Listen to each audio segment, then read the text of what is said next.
Hey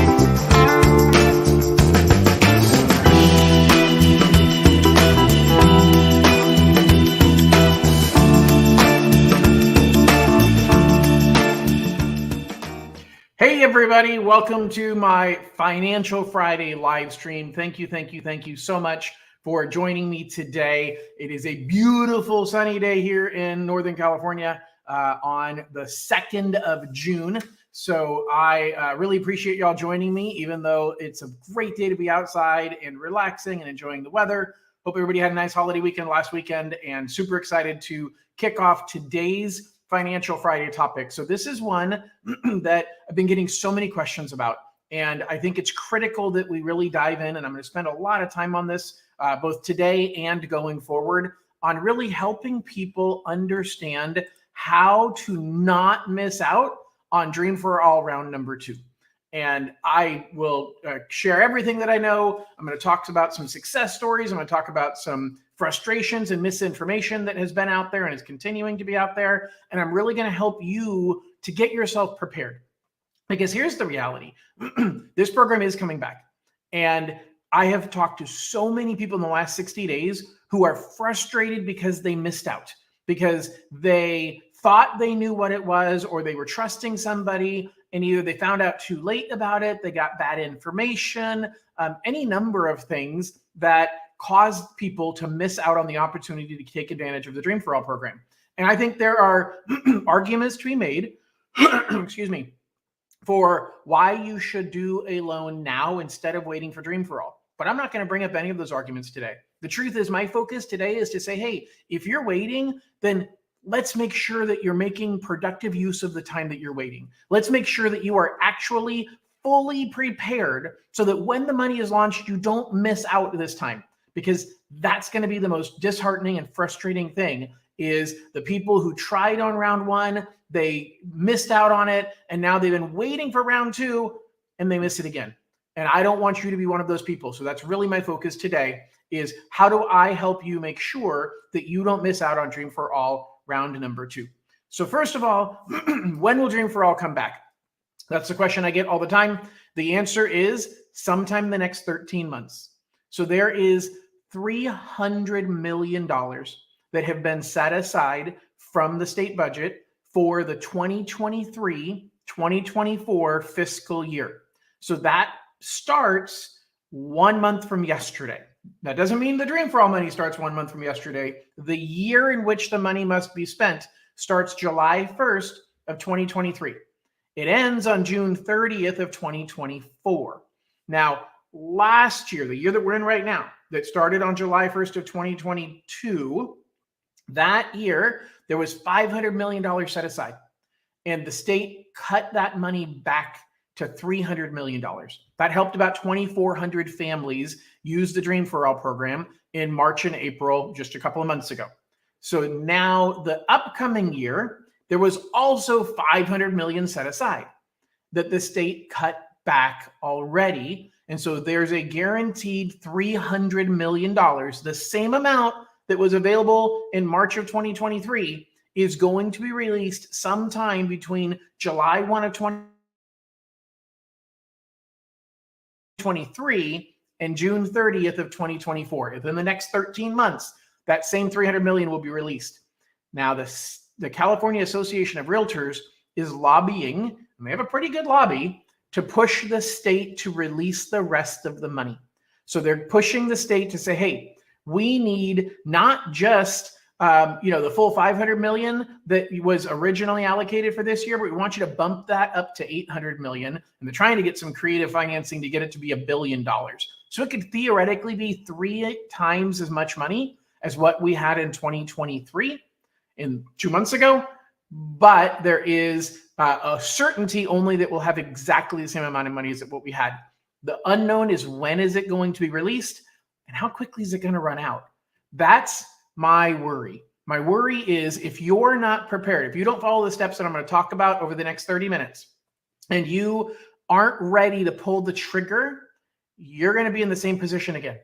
And it's going to run out faster this time.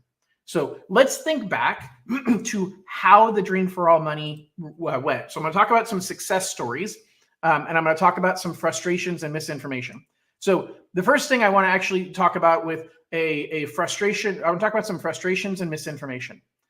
There were people who lost out on Dream money because their lender waited to lock their loan.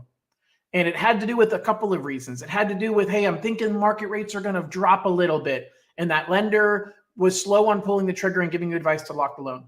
It had to do with, hey, you know what? The lock is only good for a certain amount of time. And so we're going to wait and postpone and lock you a little bit later because you have an extended escrow period. So there's challenges with that. But if we think back to how the money actually ran out, it was a Thursday afternoon, the first Thursday in April, that the state announced, hey, this money is projected to run out by like Monday or Tuesday of next week. Friday morning, they opened up at 8 a.m. That money was gone by 11:30 in the afternoon. It was gone. So in literally, what is that, 3.5 hours, they went through what they thought was going to last them another 2 to 2.5 days, because there were a bunch of people that were waiting. That either, hey, the lender hadn't gotten all the details that they needed. Now, I was locking every single one of mine as quickly as possible. And that's important to have a lender that understands the urgency of getting this done. Now, nobody's going to miss out on that urgency next time. What that means is that we're going to have people that are in contract before the money is released.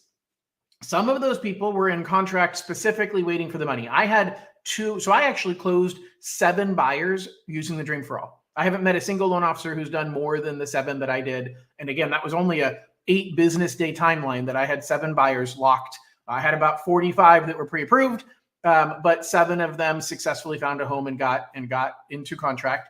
I had 1 buyer who got into contract the morning the money ran out, and we missed the cutoff. So I would have had 8. That was a frustration because you don't know when the money's going to go away. And once it's gone, it's gone. So we've got to be on the ball. Another issue that happened, or that's going to happen, is I think the money is going to now go in a matter of a few days. And part of it's going to go to people who already were buying, not even planning on using Dream for All. They just got lucky. They got lucky because it happened that during their escrow period, this Dream for All money was released and they jumped on the opportunity. And so you're going to eat up, I think that ate up a good portion of the money that got reserved right away. So this is going to be an exercise in timing.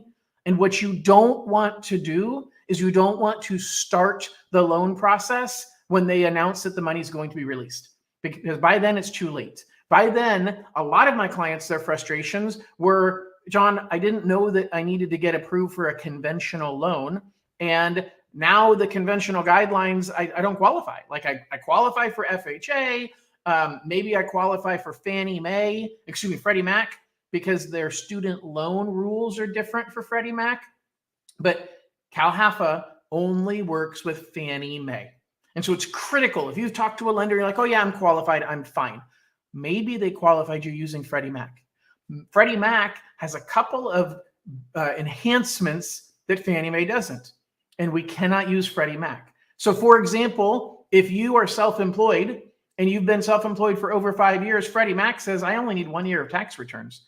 Fannie Mae says, well, it depends on what the computer thinks. I might need 1 year. I might need to average 2 years of tax returns. And if your second year back wasn't as good, that could lower your income average and disqualify you. So this is an example of something that will be a frustration if you don't talk to me now. By the way, that's going to be the moral of this whole conversation is if you're thinking about Dream for All money and you're waiting for the money to come back and you have not talked to me and made sure everything lines up, you need to do it now. Because what if there is an issue? What if you don't qualify like you thought and we need to adjust things? So that's why I'm talking through frustrations, misinformation, and success stories and covering some really specific things that you need to pay attention to. And so one of them is you cannot go Freddie Mac. So another benefit to Freddie Mac is Freddie Mac only requires us to count 0.5% of the balance on your student loans as the monthly payments. Fannie Mae is both better and worse. Fannie Mae says, well, if you're making a payment, we'll count whatever your payment is, which means if you're on an income-based repayment plan and your payment is zero, Fannie Mae says, we'll count zero. Freddie says, no, I got to count a half. But Fannie Mae says, if you're not on a payment plan at all, which most people are not on a payment plan because of COVID forbearance, then Fannie Mae says, we have to count double what Freddie Mac requires. We have to count 1% of your student loan balances. I've had some clients who wanted to do Dream for All that couldn't because of their student loans. And so you got to start thinking about, hey, can I get myself onto a payment plan? Because if I'm not on a payment plan, Fannie Mae is going to penalize me. If I am on a payment plan, then I have more flexibility. By the way, gang, this is interactive. So I'll have time at the end for questions, but at any point, if you have questions, please post them into the chat of whatever platform you're watching on. I'll be able to see those and pull them up and show them on the screen as I go through this and answer your questions. And if you're watching recorded, put them into the comments section anyway. I'll go back regularly and pull up those comments and answer your questions in the comments section. So again, frustrations and misinformation. The fact that it's only Fannie Mae, huge source of frustration that you've got to make sure we meet Fannie Mae's guidelines. Here's the second piece. Fannie Mae and Freddie Mac both are tweaking their AI, their computer system that determines who qualifies. Now, this isn't true AI, but it is to some degree. I mean, it's the computer system they've been using for years that uses an algorithm that figures out, hey, you qualify and you don't.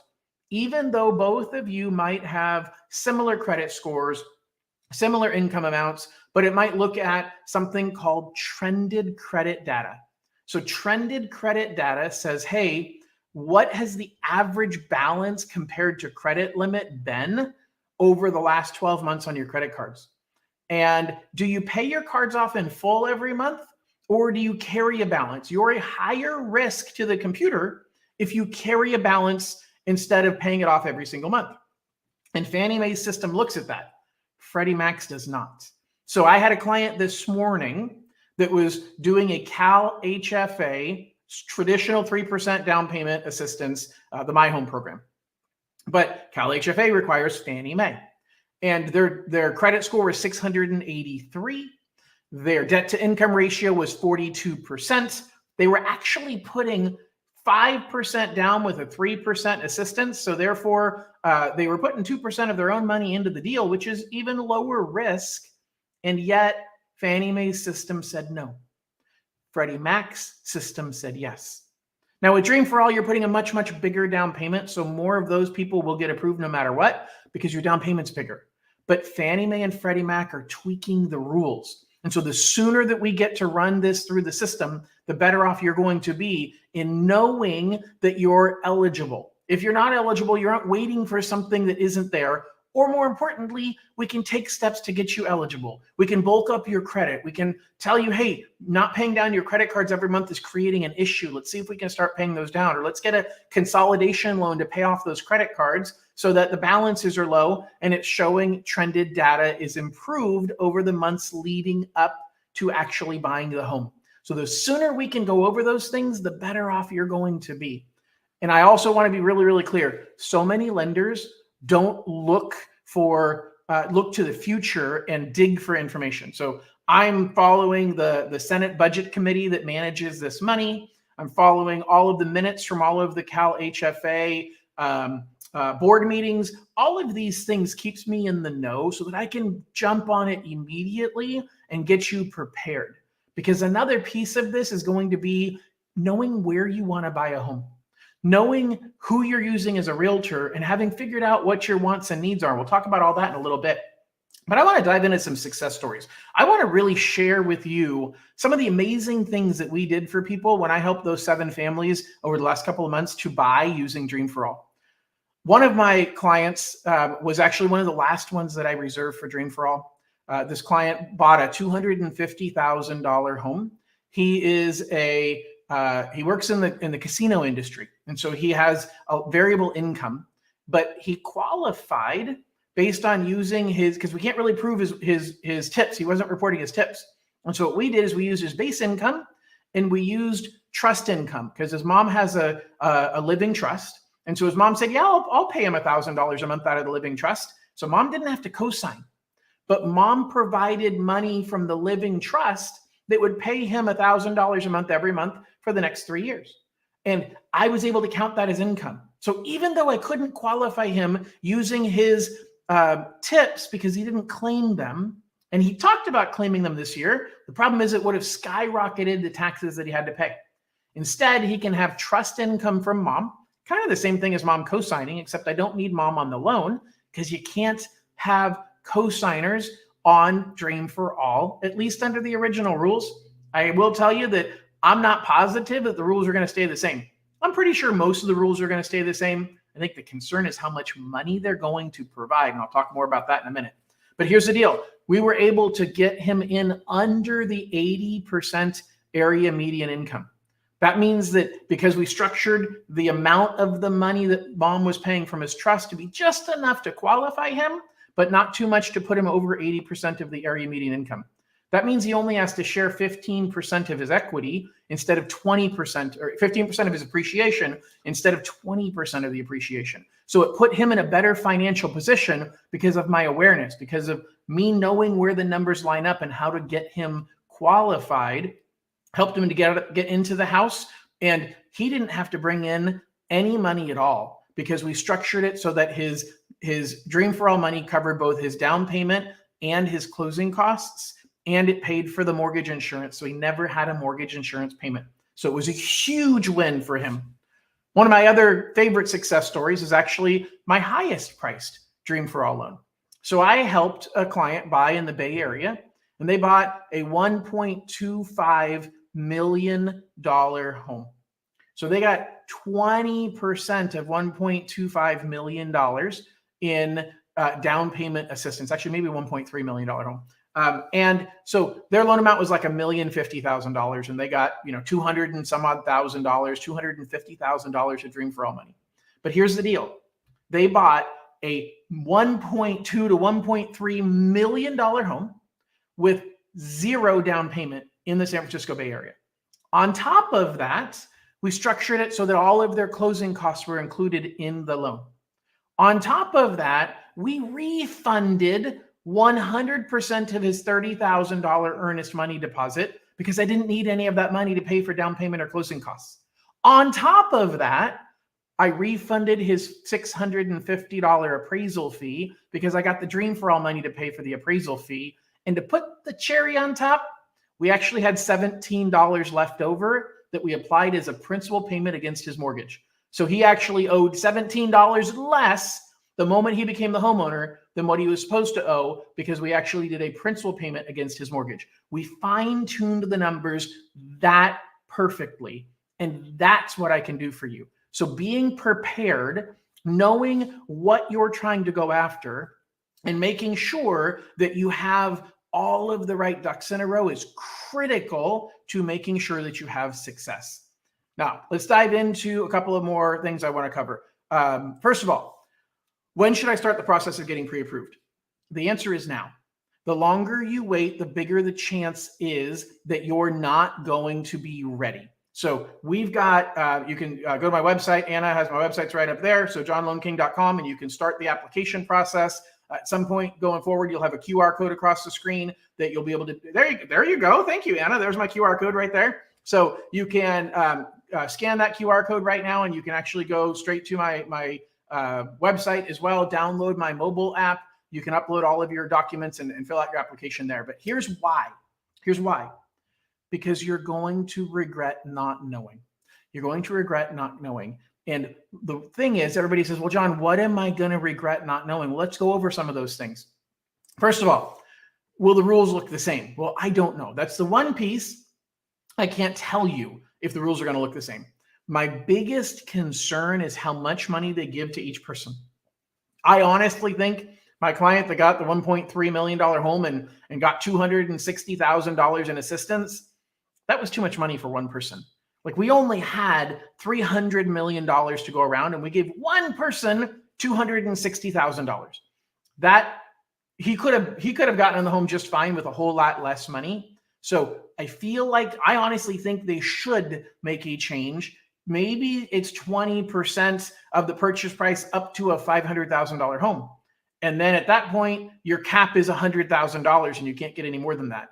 My client buying the $1.3 million home would have been fine. Now, he couldn't have bought 1.3. He'd have to buy around 1.15 just because of the loan limits in the Bay Area. But the fact is, he could have found something great at that price range. And so it's critical to understand that the rules can change, but we've got to start somewhere.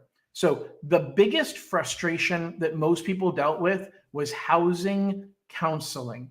Okay. So the housing counseling created major problems for everyone because some lenders told their clients, look, you can't write an offer until you get your housing counseling done. So go get your housing counseling done, come back in May when your appointment's up, and then we'll start writing offers. Guess what? Those people didn't get to reserve the money. The advice I gave to my clients is, look, let's get your counseling done, but we're going to kind of cross our fingers and hope, because I know that if we wait until the counseling is done to write offers, the money's going to run out by then. So make sure that if you haven't done your counseling, go do it now, because it's good for a year. Now, for those of you who did your counseling in the last 60 days, could the money come out, May of next year, and it's too late, you have to redo counseling? It could. So it costs, what did it cost? $100 for housing counseling. My recommendation is, if you haven't done your counseling, get it done now, because the rush is slowing down. The bubble that was created in late March and early April, they had appointments pushing out through July. Now, CalHFA added more counseling agencies. So I have clients right now that are going to get counseling, and they're getting appointments in a week or two. So my recommendation, go get counseling done now. Because the counseling is good for a year, get it done now. Technically, if you do it today, if you closed in, if the money came out in June of next year, you might have to redo it. I think it's $100 of a risk that's worth taking. Clearly, I'm risking your money here, but I really, really do think that it's a risk that is worth taking. So go get your housing counseling done now. If you have questions about housing counseling, I've got on my blog, I don't know that I have a link to it here, but we've got a website. I think it actually, I don't know. Anyway, you can email us. We'll send you all the information about housing counseling. That's probably the easiest thing. Just shoot us an email or comment, and we'll send you the link for the housing counseling and how to get it done. You need to work on housing counseling soon. Okay. Credit. Credit is one of the biggest things that I'm worried about. So I talked a little bit earlier about trended credit data. That is critical.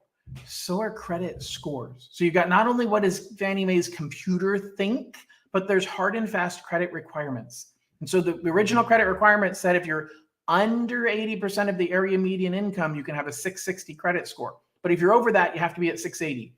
I expect that rule to continue. So if you're thinking about Dream for All, we need to look at your credit now. And the great news is that a soft credit report's all we need. We don't charge you a penny for soft credit. It doesn't impact your credit score at all. I can run it through Fannie Mae's system and see if Fannie Mae likes you. So if you're saying, John, I'm not ready to move forward because I'm afraid of the ding on my credit. I've worked too hard to get my credit to where it is that I'm afraid it's going to drop my credit score and I can't afford to take that risk. You don't have to. We will do a soft credit pull. I can still run it through Fannie Mae's system, and I can still confirm if you're eligible or if we need to work on it from a credit perspective. So that's critical. Now, the cool thing about the Dream for All and CalHFA loans in general is that your credit score does not impact your interest rate. Now, that's frustrating for the people that have super, super good credit. They're like, man, I should get a better deal. It doesn't matter. If you qualify, you get the same interest rate. The only time you get a better rate is if you're under 80% of the area median income. But guess what? Credit scores impact your mortgage insurance. Now you say, John, Dream for All is giving me 20% for a down payment. I don't need mortgage insurance. Out of my 7 clients, 5 of them used the money to pay for closing costs as well.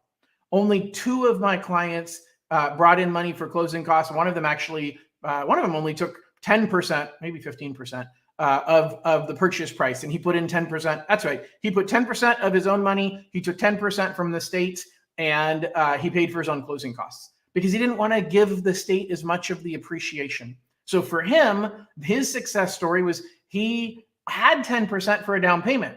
He continued to use his own 10%. He got the extra 10% from the state. So now he had a bigger down payment.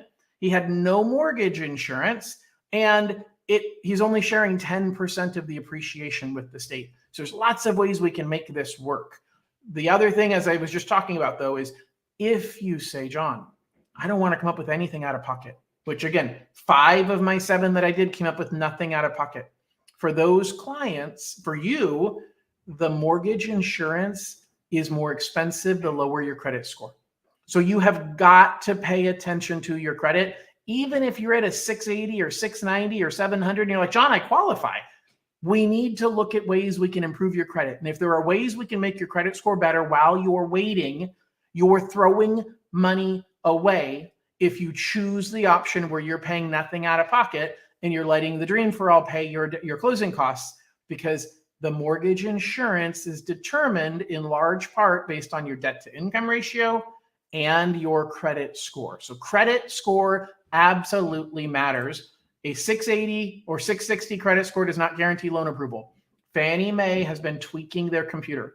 They've been making it harder for people to qualify.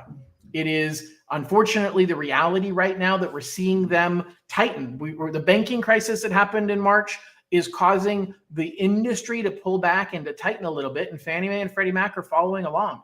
It's getting harder to qualify for a mortgage, and this is critical that we're getting your credit score optimized. I have a simulator that I go through with you. We set up a Zoom call or an in-person meeting, depending upon where you're at and what works for you, and we literally go through your credit line by line, and then I use my simulator to say, how can we optimize this to give you the best possible score? Because if we have time on our side while we're waiting for Dream for All money to be released, we need to be optimizing our credit score to get us the best possible terms. One of the other things that's a major problem is debts. How much money do you have in monthly payments? Because the debt to income ratio rules are critical. I had people that didn't qualify because of the debt to income ratio being too high. And it was a super big frustration, and they were working on paying down their debt or getting a consolidation loan. By the time they did that, the money was gone. Don't be one of those people. Let me take a look now. Let me analyze your situation and help you know what is it going to take. Now, we don't know where rates are going to be. We don't know where house prices are going to be, but we can at least start with today, and we can make sure we have some wiggle room. And if you're barely qualifying today, I think we should make sure we get some debt paid down. That's where people talk about no cosigners. You're right, there's no cosigners, but that doesn't mean you can't get help from family. You could refinance your car into a family member's name. Somebody who was willing to cosign on your home, they can't because Dream for All doesn't allow it. But take that willingness to help and say, hey, I know you can't help me this way, but John taught me you can help me this way. Can I put my car in your name?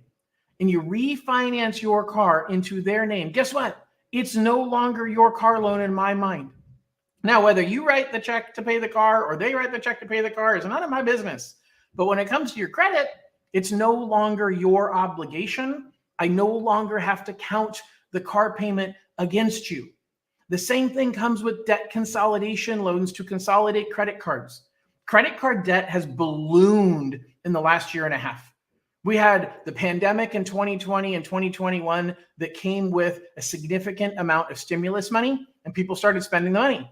And then the stimulus money went away, and people shifted to spending on credit cards. And if you're one of those people, I understand how it is. But you've got to realize now is the time to take action on that. Now, if you're tight on your debt to income ratio, don't consolidate your credit cards in your own name. See if there's a family member willing to let you do the consolidation in their name. Maybe you've got a situation where you've got a spouse or significant other that isn't going to go on the loan because maybe combined the two incomes are too high for the rules, or maybe their credit score isn't as good and they weren't going to meet the 680 minimum credit score. Move your debt into that person's name. There's a lot of opportunity for us to be strategic, and I don't want it to be too late. We have time on our side, so let's not wait until it's too late. All right. One of the last topics I want to talk about, and then I'll leave a little time for Q&A. And so if you have questions, please post them right now, because this is really the last topic that I want to cover, which is do not wait until you find out when the money is coming to start looking at houses and figure out what neighborhood, what size home, what price range. I'm going to talk a little bit more about this. I'm going to go into depth on this, but what I want to start with is simply, it's very emotional to buy a home. You fall in love with a home, and you see that home, you can picture yourself living there. And it's one of the biggest challenges, actually one of the biggest reasons why people stop the home buying process. Like, they're in the process of buying a home, they're pre-approved, they're out shopping, and then I call them a week later and they're like, yeah, we're going to wait for now. We signed a new lease. How come? We just can't take the heartbreak. We fall in love with the home, and then we find out that home isn't available. Somebody else got it. We took a day to think about it, and somebody else jumped in there. Well, guess what? I'm about to ask you to take that risk and multiply it by 10. I'm about to advise you, start looking at homes with a great realtor. A great realtor. If you have a great realtor, congratulations. I'll want to connect with that realtor so that we can strategize and make sure that we're in line with what you're shopping for compared to what I think you're going to qualify for.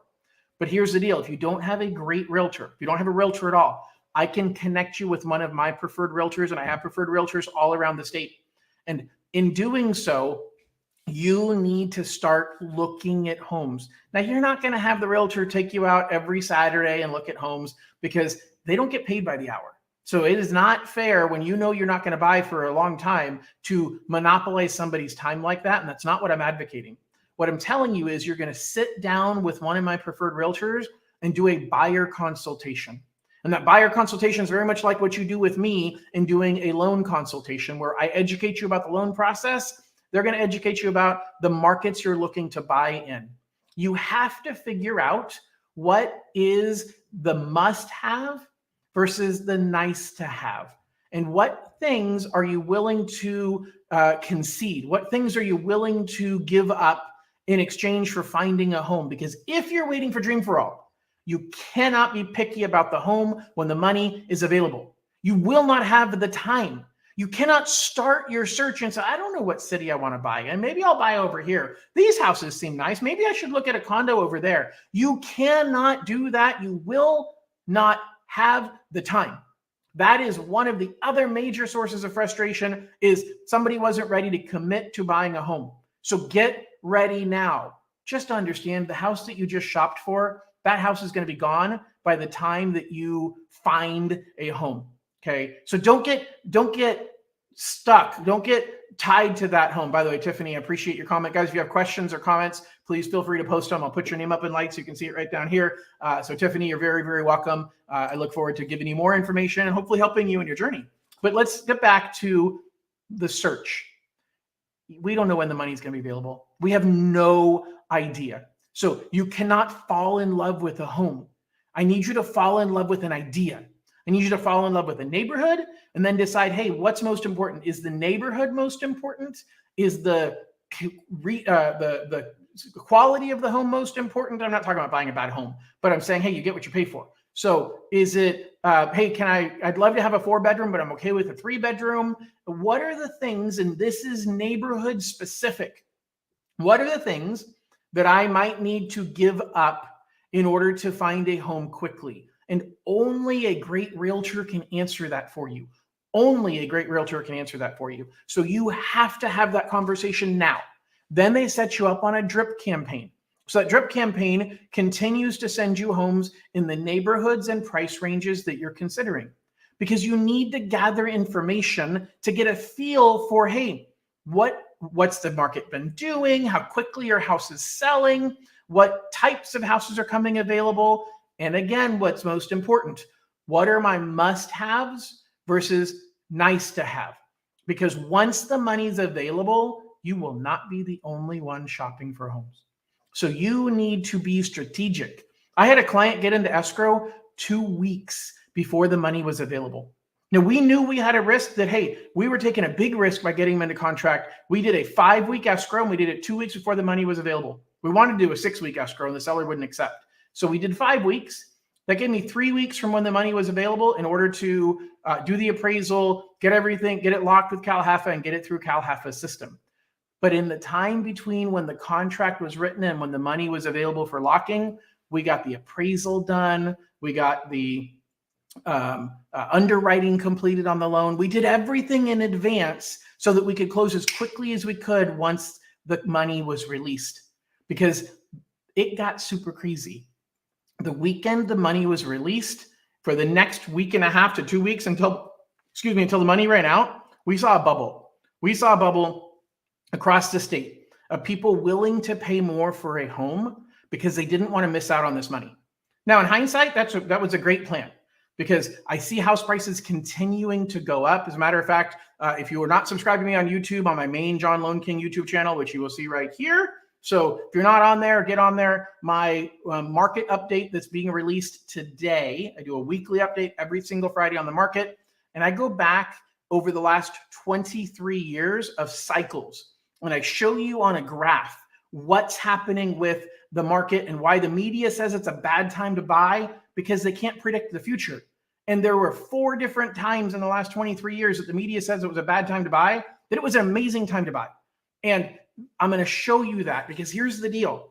You're likely going to have to pay more for the house at that time if you are in competition with so many other people looking for the same thing. So my advice to my clients is going to be, once we know the money, I expect to find out 2 to 3 weeks before the money is actually released. They're going to tell us very similar to them telling us the last time, that they told us the first Monday in March that it was going to be released on the last Monday. It was 3 weeks out. So 3.5 weeks out that they told us. So here's the deal. We need to start writing offers as soon as we know the money is going to be released, because you're going to be ahead of the bubble. You're going to be ahead of the curve. You'll be in contract. Now you're taking a risk, because we don't know exactly where interest rates are going to be, but we learned through the first phase that the interest rate matched what CalHFA's standard interest rate is. I expect it to be the same. I expected that even last time, and I expect it to be the same this time. Now, rates move every single day, but we know roughly where they're at that time. So you have to be willing to be courageous to accomplish your goals. And so for a lot of people, courage means buying now without using Dream for All, because then you can refinance sooner when interest rates drop and you don't have to worry about paying back 20% to the state. For a lot of other people, it doesn't mean that. It means, you know what, I'm going to be courageous when the Dream for All money comes out, and I'm going to make sure that I get an offer accepted. And the earlier you get into contract after the Dream for All money is announced, the less you're going to pay for the home, if history is any indicator of what's going to happen. We're going to see people who won't think about this until the day the money is released, and now they start writing offers because they think, I can't write an offer ahead of time. Sure, you can. You absolutely can. You can do anything with the right advice. And that comes down to having the right lender on your side. And let's be clear, I am interviewing right now to be that lender for you. So if you want that right lender on your side, scan the QR code, go to the website up above. We're going to take great care of you in this process. But also, you've got to have the right realtor on your side. So if you do not have a great realtor that understands these dynamics, then connect with me when we do our loan consultation. I'll connect you to one of my preferred realtors across the state who is going to take great care of you. So gang, this is about it. I'm going to wrap up now. I really, really appreciate all of you guys joining me. If you have questions about anything and you're watching live right now, please feel free to post your questions. If you are watching recorded, please post them into whatever platform you're watching on, and I will get back to those questions later. Please email us, send a telegram, smoke signals, Pony Express, whatever it takes. We're going to take great care of you. We just need to get started now, because the longer you wait to get started, the less time we have to make sure that you're going to qualify and successfully get part of that money that comes out in round 2. So subscribe to both my YouTube channels. I'll be giving regular updates as I find out when more money is coming out. I really appreciate you all joining me today, and I hope everybody enjoys this wonderful sunny weekend, the first weekend in June. We'll talk to y'all soon.